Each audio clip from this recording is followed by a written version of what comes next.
What's up, guys? We're back in the shop working on the GTO. We got a Crossmember, so I got it kind of up in there. I don't have the dampers, so I put it in the middle and put some 7/16 OSB up on there and lined them up right and kind of lined it center. Got the transmission bolted down. Looks really good. I like where it's setting. Shifter hole lines up really well. All that looks good. I went ahead and flipped sides with the motor mounts. I flipped this one. I'm going to have to modify this. It's a little bent there. You can see I'm going to have to either clearance the block or cut the corner off the motor mount. Might just trim the corner of the motor mount off. They set it back a little bit farther. Got it on the Crossmember a little better. I was going to do it up here. This side was good. The passenger side wasn't nearly as good. I went ahead and moved it, and it sets back and fits a little better right there.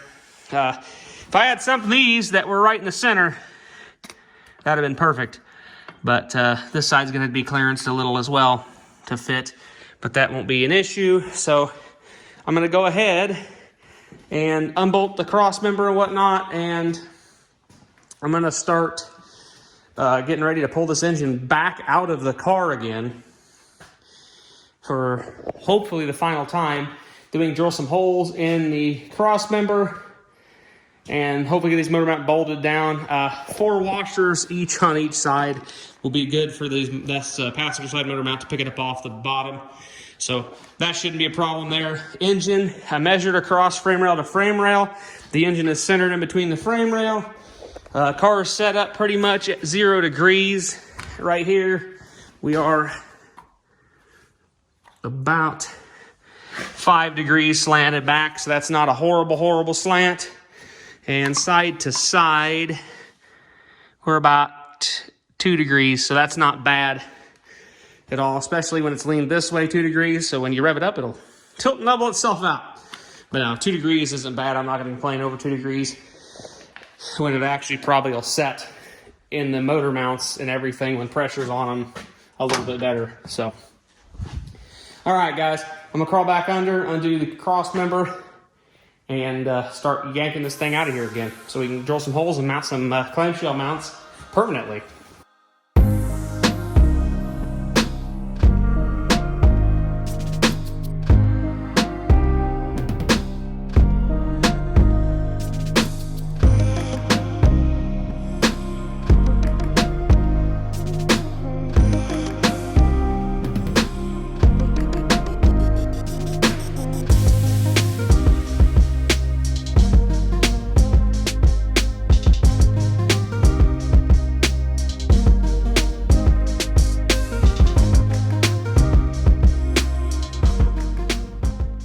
Well, as you can see in that previous time lapse, we got the engine back out. I took the dampener off. I even started cleaning up the front a little bit. I still got to clean a lot of the grease and stuff off before I can paint it. And then I got to pull the intake off so I can pull the steam vent off and then paint the valley tray or the valley cover. I got the motor mounts in. I painted the bolt heads black. I'm hoping that's good where they're at. They seem pretty centered. I raised that one a little bit more to level everything out. That was because the engine kind of was setting like this a little bit, like 3 degrees. So I raised that up a little bit, hopefully to center that up with the car. And hopefully that should do it. I'm hoping everything still sets in there square. I shouldn't have a problem with that. There is a lot of side-to-side movement in the motor mounts, so that shouldn't be a problem. I'm going to swap out them rusty bolts. For these 2 grade 8s, I still got to find 2 washers and another lock nut, but that shouldn't be a problem. We're hopefully going to get everything painted, and then I can put the clutch on the car. I did torque the flywheel. I do have my flywheel stop in there right now. It works really well. I'm going to go ahead and torque the flywheel. We'll install I got to clean up the truck harmonic balancer. Then we'll install that. I'm going to use it. Okay, this motor has an ARP. Harmonic balancer bolt, so I can reuse it, which is nice. Like I said, I'm going to paint the valley cover, paint the front of the engine, put all the clutch together. I'm waiting on the dampeners for the Crossmember, but once I get those, we can get the clutch and stuff back. Once I get everything painted, we can get the clutch on and everything in this motor, not this motor, everything on this transmission. and then it will be ready to go back into this car. And hopefully it'll be in the car for its last time right now, and I shouldn't have to pull it back out again. Fingers crossed. But we will go ahead and see. Like I said, hopefully it won't have to come back out again. We're hoping headers fit. We're not guaranteeing it yet, and I'm still kind of iffy on them, but we'll see. Hopefully they do. But yeah, so I'll catch you guys on in a second when we get to another day and we make a little more progress.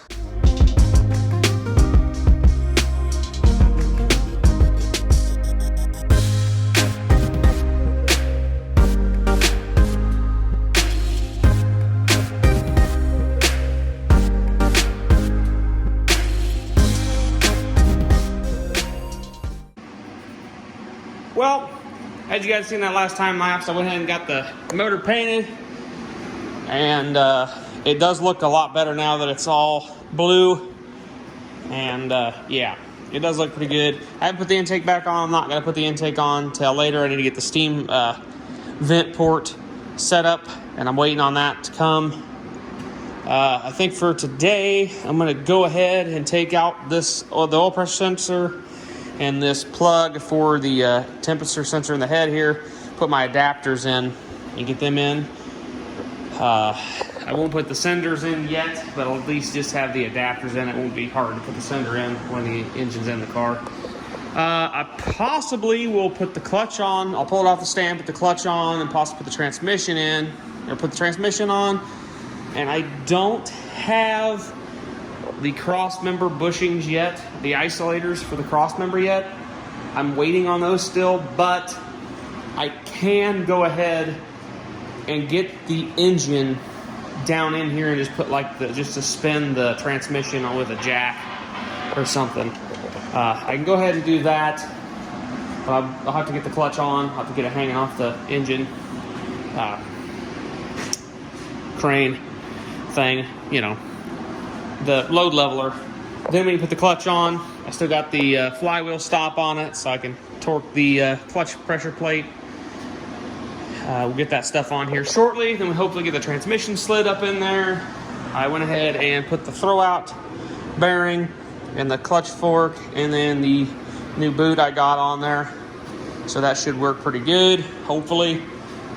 This truck yoke's not gonna work, so we're gonna end up using a different yoke, but we're leaving that in there for right now. Just so, one, it doesn't leak oil everywhere, and two, it's not in the way. So, yeah, I'm gonna go ahead and put you guys on the tripod. We'll probably do a time lapse a lot of this stuff. So, yeah, catch you guys in 1 second.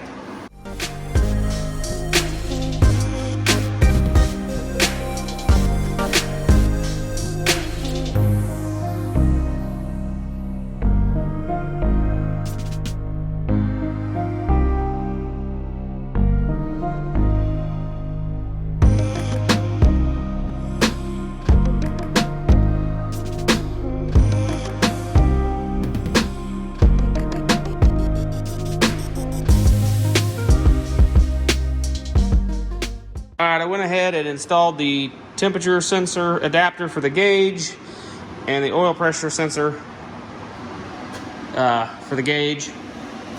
And then over here I went ahead and drilled out and tapped to 3/8 MPT.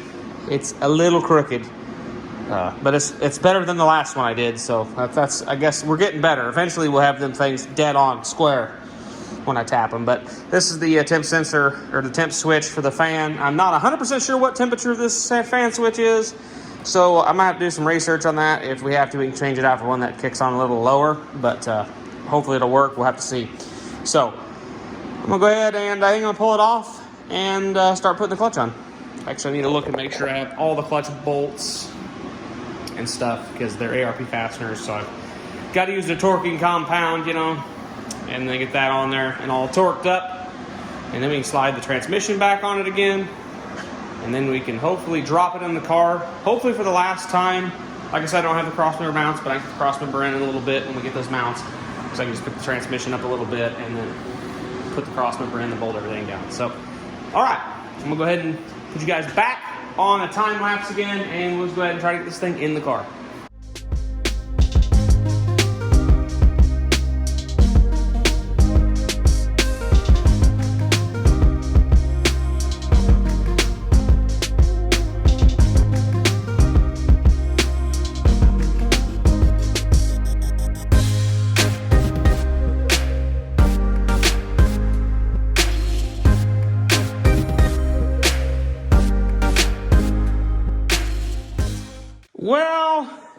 that was short-lived.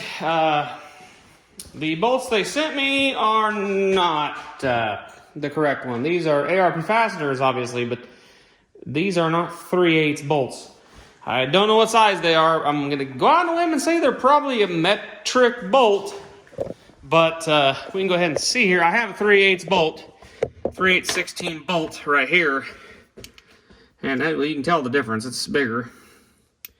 Yeah, it's got to be a metric bolt because thread pitch don't even line up. But yeah, the 3/8 16 bolt fits right in that flywheel. Whatever they sent me in this kit from Speedway is not correct. So let's just, out of curiosity, see what size this is. I bet you it's an M10. It is an M10 indeed. Yes, it is.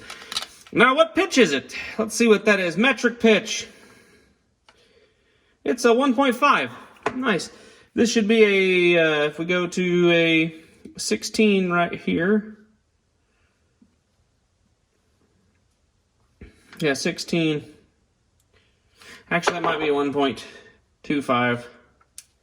No, it's a 1.5. So yeah, that's right. So yeah, this is a 3/8 bolt. So, and it fits. So one, I need to either order some ARP bolts and the right sizes, or two, get some grade 8-inch long bolts with some washers and Loctite them in there and torque them down real good. So who knows what we're gonna do, but we'll figure it out, I guess.